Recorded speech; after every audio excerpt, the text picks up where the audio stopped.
Kia ora, Shruthi, and thank you for agreeing to a 10 for 10 interview. Kia ora, Robin. It's really good to be here and looking forward to our conversation. So let's start at the very beginning. Tell me a little bit about your childhood and your family. Yeah, well, my family's from the south of India. Tamil Nadu is the state that my ancestors go back to if you go back a few generations, but all through the south, southwest in Kerala and southeast, and Tamil Nadu is where my parents are from, and they decided to go to Botswana, where I was born, which was quite a unusual place. So my early years were there, and then like many migrants, they in search of a better life and a better future for me, decided to come to New Zealand when they knew one person, pre, of course, the days of internet and all the beautiful information we have. And so, I really think about their courage now at those sorts of decisions back then. But I landed here as a 5-year-old, which was such an interesting, I look back now and I go, wow, what an interesting mix of cultures and worlds, because in many ways, like many migrants, my parents have done their best to kind of hold on to our culture and its roots. And so I grew up learning Indian classical music, and in the culture and festivities, sometimes my cousins back home would say, oh, you're more Indian than us, in the way, we're kind of holding on to that. And at the same time, got the privilege of living in a place like New Zealand with all the comforts and opportunities it presents, and the challenges that come with that. And it's really been this place, I suppose, that's nurtured me here in Tamaki, where I've grown up and lived for the longest parts of my life, and where I find myself back now. So those are where some of the threads come from. What was that, as a 5-year-old, what was the contrast like between your life in Botswana and coming into Tamaki Makaurau? Yeah. I've got fleeting memories of like playing with Play-Doh at preschool and like riding on the back of a car through safari. And certainly my parents tell me of the comforts they had. They worked really hard, but you had kind of a nanny and quite a comfortable life there, actually. And here they had to really start from scratch and sort of find their way again. And so, I know for them, it was a lot of challenge. I think for me, it was playing in one place to playing in another place. Certainly what I do remember, though, in terms of contrast is, growing up, we've gone back to India fairly often. And that probably in my sort of childhood years, that contrast really kind of confused and shocked me, Robin, because I'd go back to India and see from the moment you step off the plane, there's people knocking on the door asking for, begging for food and money. And the poverty is quite confronting. It's here, of course, in Aotearoa, but we don't see it.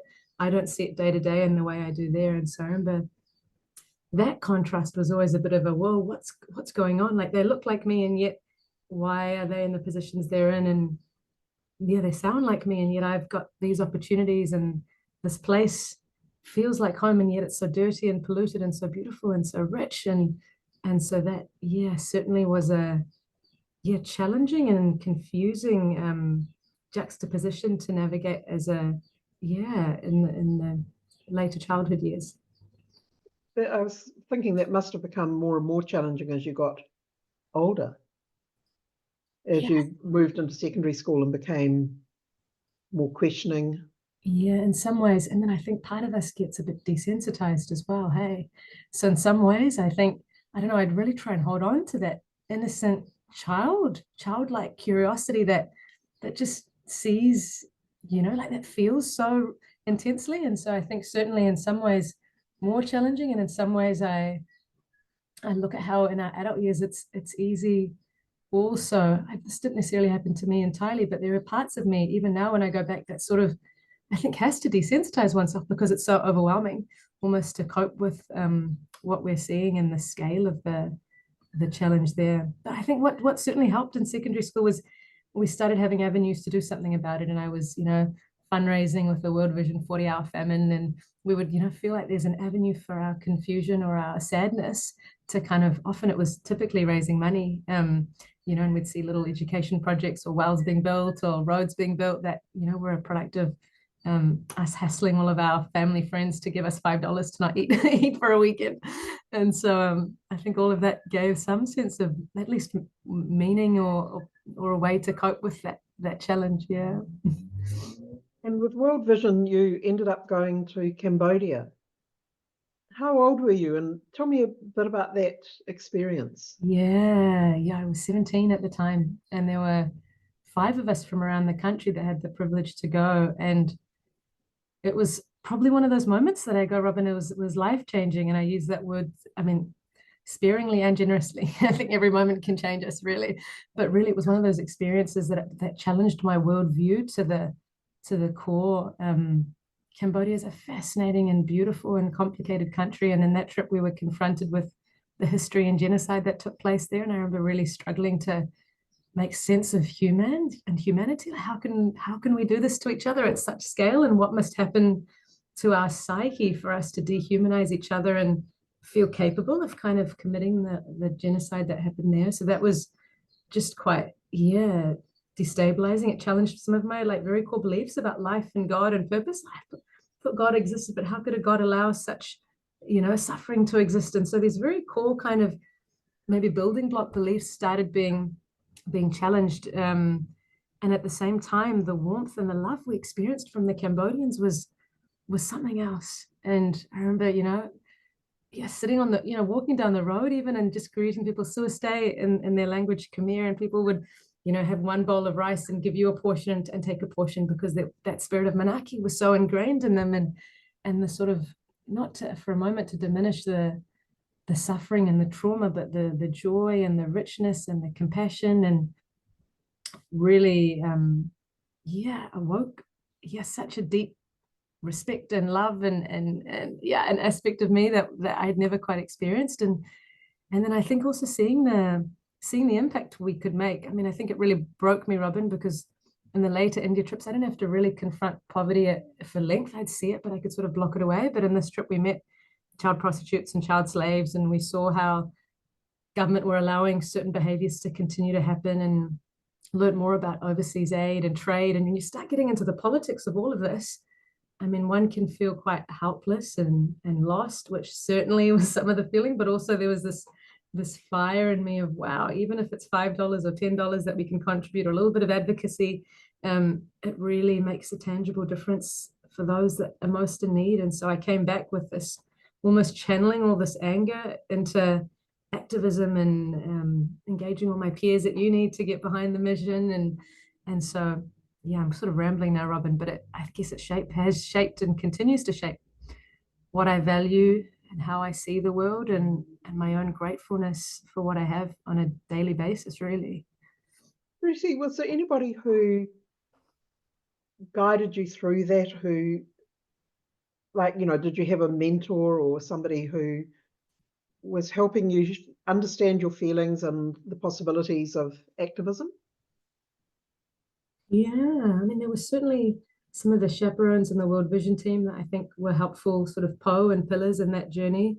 And at the same time, it feels like it's been quite a personal journey, Robin, in the sense that there aren't many people that maybe look like me or have the same sorts of experiences that have trodden the same kind of path, and that perhaps deeply understood even the cultural context or the positionality through which I was engaging with this. So in some ways, within my own sort of cultural or spiritual communities, there wasn't as much engagement with these issues in the ways that I was engaging. People didn't really know much about Cambodia and weren't thinking about poverty on a day-to-day basis in the way it seemed to not leave my mind. So I don't know if there was a particular mentor, but certainly support in different forms. And I guess life sort of, unfolds step by step, and one leans into different spaces to navigate that. Yeah. I mean, it's interesting that, you'd had that experience of going back to India and finding a way to put a barrier for yourself to what you saw. Yeah. But when you went to Cambodia, that barrier wasn't there. Totally. It fell away. Totally. Yeah. And that was the invitation, I suppose, to look at this in the eye and engage with it and be with it. Exactly. Yeah. Well, you came back and you were at university. Tell me about what you chose to study. Oh, I was such a confused human, interested in everything and not able to stick to anything. Eventually I landed, after lots of playing around, I landed on an arts degree, and I ended up majoring in political science and economics. And I guess the wondering at the time, or the curiosity, was, well, both these systems seem really powerful. I don't really know how they work, and how is it that these have come to be if we want to change them. I did some psychology on the side and some Spanish on the side. Although most of the time was, there was a little charity we had going called the P3 Foundation, which was really empowering young people to end poverty. And so I'd say, as an art student, I probably spent 2 hours a day in class, and 10 hours a day with sort of friends and peers. Like, that really felt like the learning ground, to be honest, because you were doing the projects and learning by example. And with all due respect to my education, Robin, I mean, I'm absolutely privileged and fortunate to have a tertiary education, and I'm grateful to my professors. And I look back at what I learned, and I'm like, man, that was just stuck in a lot of, I don't know what the polite language to use is, economics was taught in a very colonial Chicago schools. Let's maximize profits, let's extract resources kind of way. And there wasn't much space for critical thinking. Not to say, this is everyone and every experience and every professor, but that was the dominant way of teaching. And I even look at a lot of it, and I'm like, man, what are we doing in our education institutions? Because there are some brilliant minds there and brilliant students, and somehow the way we are educating doesn't seem to be achieving the outcomes we could be. And so I felt lucky in that sense to have this playground outside the classroom, where I think it was through really learning by doing that a lot of the confidence and perspective and critical thinking began to grow in those years. And then you went into consulting. To the horror of my activist career. That was an interesting decision. So on one hand, you're involved in this foundation, you've got all these social justice concerns, you're questioning the world, and then you go into what, Boston Consulting Group? That's right, big consulting firm. It was one of those things that just sort of happened, and I remember not knowing what to do when I went and chatted to Phil Goff, who was then my local MP and the Minister for Foreign Affairs. And I was like, do I have a career path in diplomacy? Maybe that's what a lot of my politics friends were exploring, and chatted to folks at World Vision. What about humanitarian aid? And started doing all this research. And I had an auntie in the US that said, have you thought about consulting? And I don't even know how it happened, Robin, because it doesn't seem to make much rational sense, but somehow I felt some resonance, I suppose. Some part of me must have felt, oh, this could be a worthwhile experience, or a way to, a worthwhile experience, I suppose. And so I survived quite a challenging interview process, and in a room of largely commerce students and the odd engineer and lawyer. I was this kind of critical art student helping businesses make more money, really. But also, I think, it was such a time of, I feel so grateful for it, Robin, because I was really exposed to business as it is. And as a graduate with really no real knowledge about the world or business, you're sitting around boardrooms with C-suite executives, seeing how the decisions are being made and seeing what's going on. And so it was fascinating just to be in that space and challenge a lot of the assumptions I had, and just sort of see what's actually happening and what's driving decisions and the kinds of people in these places. So as a learning experience, it was rich, but I'm not made for that. I struggled in most respects, in that job. It's a hard decision to leave, because, that's a secure, well-remunerated career path, and you could have, done things on the side. That's quite a courageous decision to make quite early. Yeah. It's funny. I worked my first 24-hour day the week, it all sort of landed up. But also, Robin, I think partly I wasn't a good fit and I was really unhappy. And someone said once, consultants are insecure overachievers. And I'm like, yeah, that's totally me. You kind of hit these nice things on a CV, but the longer I was there, I noticed for my personality type, I became more insecure and more worried, and my physical health, emotional health, so much suffered. Even it's one of those things that on the outside looks so fancy, and I look at even my peers at the time in banking. I think that's even more challenging. Investment banking, it looks so shiny to a capitalist, kind of money success oriented mind, and yet the kind of toll it takes on your being is immense, and your modi gets so diminished. I didn't have this language at the time, but I So in some senses, it was kind of an obvious choice, but also I had a chat toward the end of my time there with one of my mentors who was really questioning and saying, I don't know if this is the place for you. Like, and I could see how the skill sets I have weren't, you know, I was sitting there making Excel models and I wanted to question why we were choosing to maximize profit in the first place and lay off so many people. So I think in some ways it was in the interest of the firm and me, and life was really kind of pushing me, being like, this is your time is done. How many hints? What, you know, we're going to push you out of here sooner or later if you don't get the hints. So I think it felt like a win-win-win for everyone, you know. Tell me about the next steps, because I know that we've got World Economic Forum and Oxford on the horizon. Yeah, so it was probably the most exciting, and it's interesting the point you mentioned about security coming from job and money and position. I definitely I feel grateful that hasn't been the case too much for me. But I saw, so unlike my, you know, family, for example, where they were kind of concerned as I left that space, and they, you know, of course want their, you know, especially with all the sacrifice they've made, want you to be sort of set up for life. And so I came back to New Zealand, and my heart was in education, and I was really called back to the developing world. I don't even like the word developing, global south. I struggle to find the word, but you know, that context where the need was just of the scale we had witnessed in Cambodia. And so I ended up moving back to India, and I worked for a little education startup NGO with a vision to transform education and build global citizens that were creative and empathetic and critical thinkers. And they were partnering with Teach for India, an amazing education network, much like Teach First New Zealand here. And so it was actually probably, I'd say to this day, probably one of the most thrilling and exciting and fulfilling career decisions I've ever made.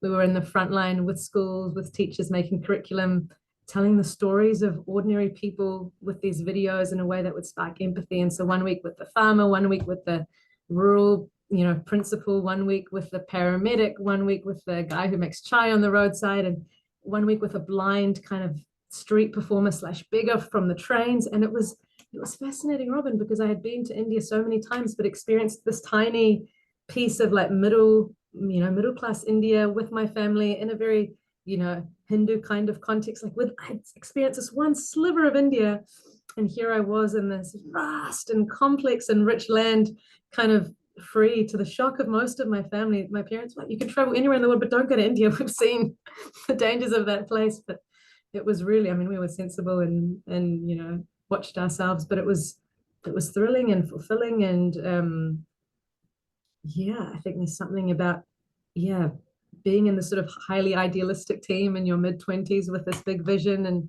and being exposed to so much where you're constantly learning and growing and creating, that was deeply nourishing and formative, and has shaped again a lot of how I think about my work, based on those experiences and the ways we did things. The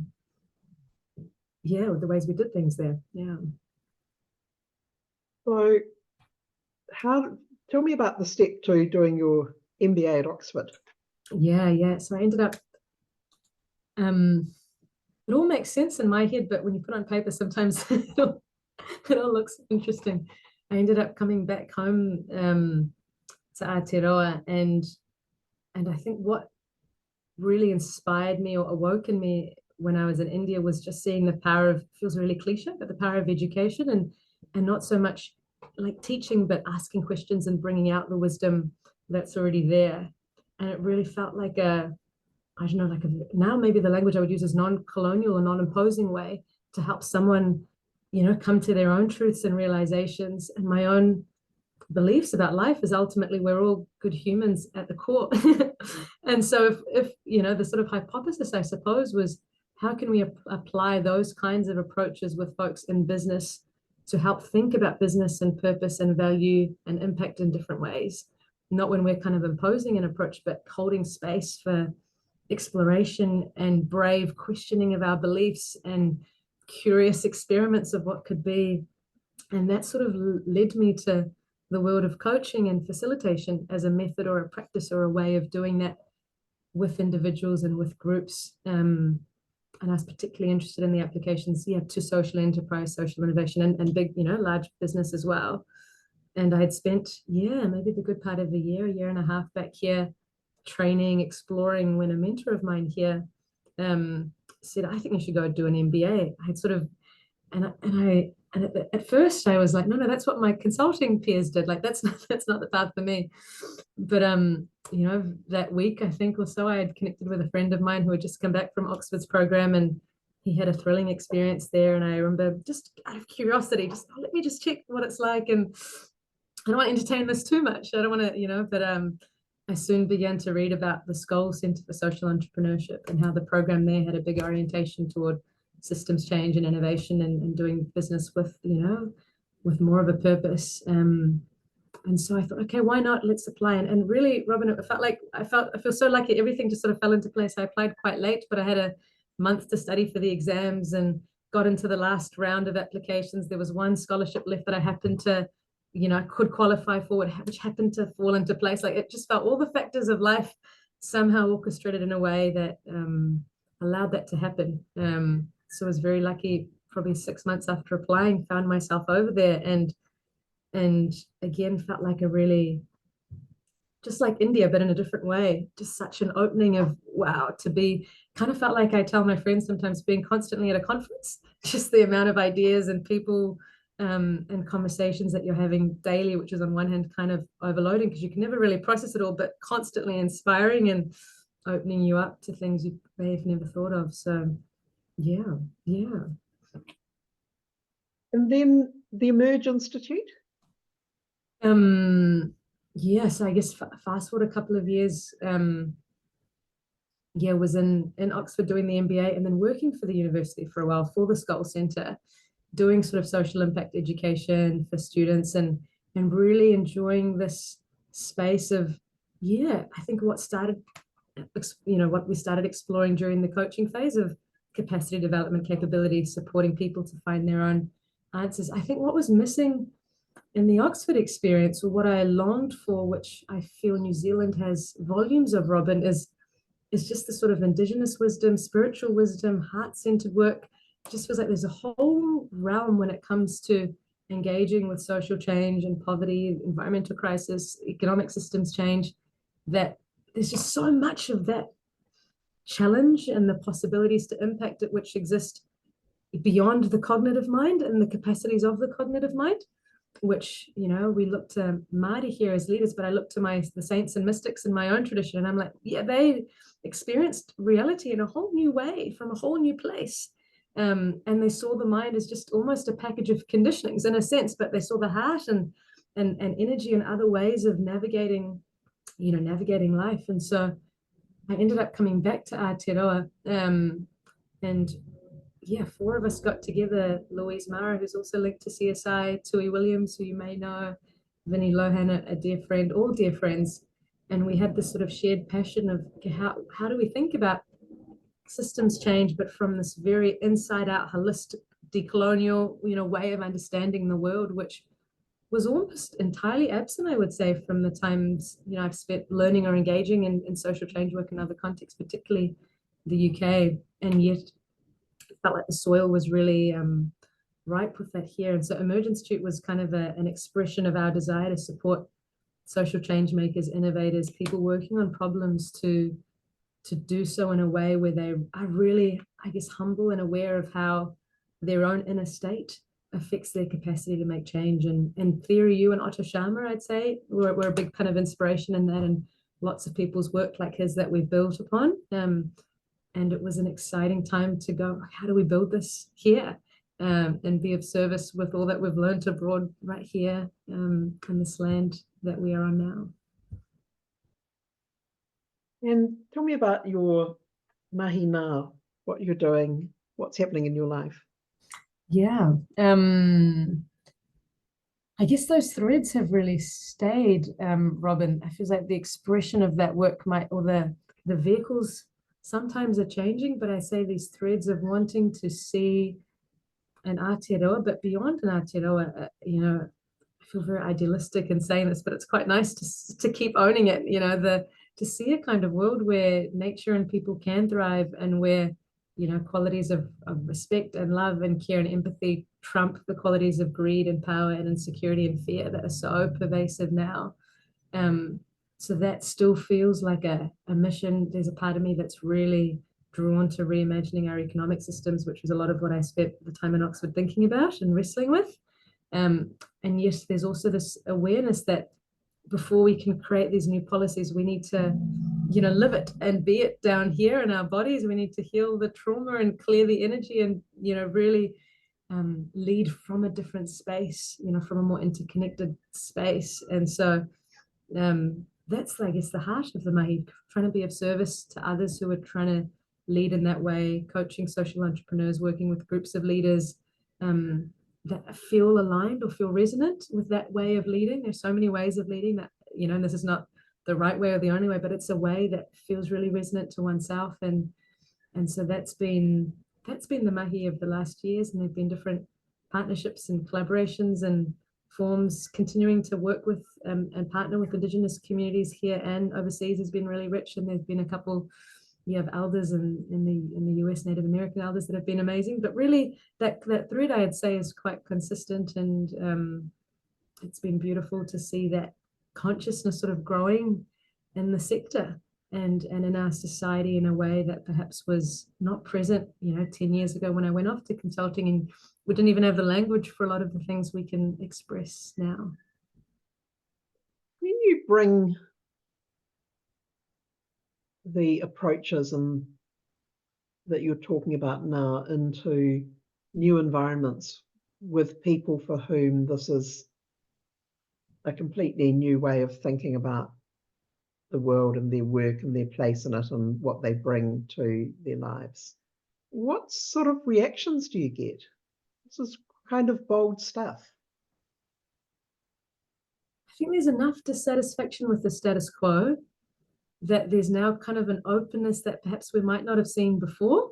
So it's almost like, is that going to work? Well, what's the alternative? Like it's clearly not. So I think that creates a bit of openness and curiosity and even humbleness by it. Like we don't know what we're doing and we've clearly failed. So why not be up for something else? And with that, you can then sort of find your way in. So I think that's one thing I'm certainly, I don't think anyone could agree. If you could draw on any set of facts, and we can see collectively, like, we're not thriving, even the wealthiest that are profiting off the system aren't thriving. Like we're really not. So that's been one common reaction. And then I think the reality is a lot of people don't have I guess my work is really with those that are ready for it, because I think a lot of people don't want to change, don't want to look at their beliefs, don't want to take ownership for their own suffering.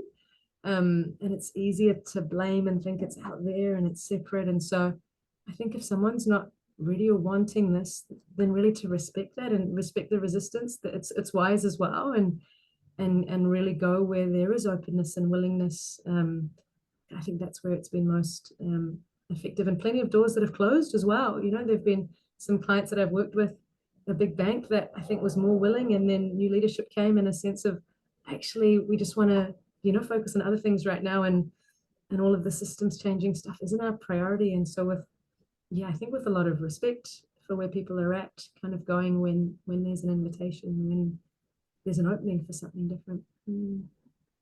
So what makes you hopeful? Oh, lots of things. Being around like, I was going to say other young people, but even younger people, like the younger generations coming through, that, I mean, it gives me actually both, Robin. I was going to say some of it's quite scary when you look at the impacts of technology, but also just the kind of wisdom, and like people are so aware of, even something like colonization. You couldn't say that in a boardroom 5-10 years ago. Now, so many young people see that climate change is a systems problem, and it's not just about planting trees. We need to, and so just the kind of awareness and wisdom and understanding and depth of understanding that's coming through, I think, as one, it just feels like there's so much potency. Seeing the kinds of projects that are happening in community that are really deep and working, little things like there's a initiative I follow here that's just setting up community gardens all around the country and teaching people how to grow their own food. And for me, that's the new system. We're connected to the land and our neighbors and to our food and to the source. So seeing really grassroots expressions that are going to be what carry us through, I think, a really challenging transition. When our supermarkets are emptied in the next big, disaster, those sorts of initiatives are going to carry us. So there's a lot lot of amazing work that we don't hear about happening all over the world, and certainly here in Aotearoa. And maybe the other thing is this way of working that we're talking about is that really calls in like a humility and an awareness of Mother Earth's vast intelligence and life's vastly intelligent. And the more I think in my own journey, I kind of surrender and accept and connect to that, like there's less pressure and less burden. I think about the 20-year-old activist that felt the weight of Cambodia on her shoulders and had to get 20 people to sponsor kids to help, versus now the suffering is there, but there's more peace with it, and there's more kind of connectedness to something bigger than me, be it the earth or be it bigger than that itself, you know. And from that space, part of it's hope, but part of it, I suppose, is peace and acceptance that, you know, there is a kind of harmony at play, and the more we can align with that, the more things do fall into place, whether it's in the way that we think they should or not. Yeah. My final question on this entry into summer day. Now I know that I read on your profile on the Auckland University website that you dived with sharks and explored the Amazon. So I just wondered what you were doing this summer.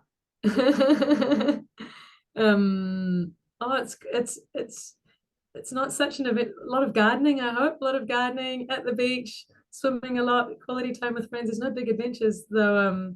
Yeah, definitely want to get tramping, but yeah, lots of nature and sun, and family and friend time, I think, is the way the summer is looking, Robin. Yeah. Perfect. Shruthi, before we go, is there anything I haven't asked you that you want to share? No, nothing in particular. Yeah. Thank you so much for your time, and I really appreciate what I've heard. Yeah, my pleasure, Robin. Thank you for your beautiful questions, and yeah, have a lovely summer as well.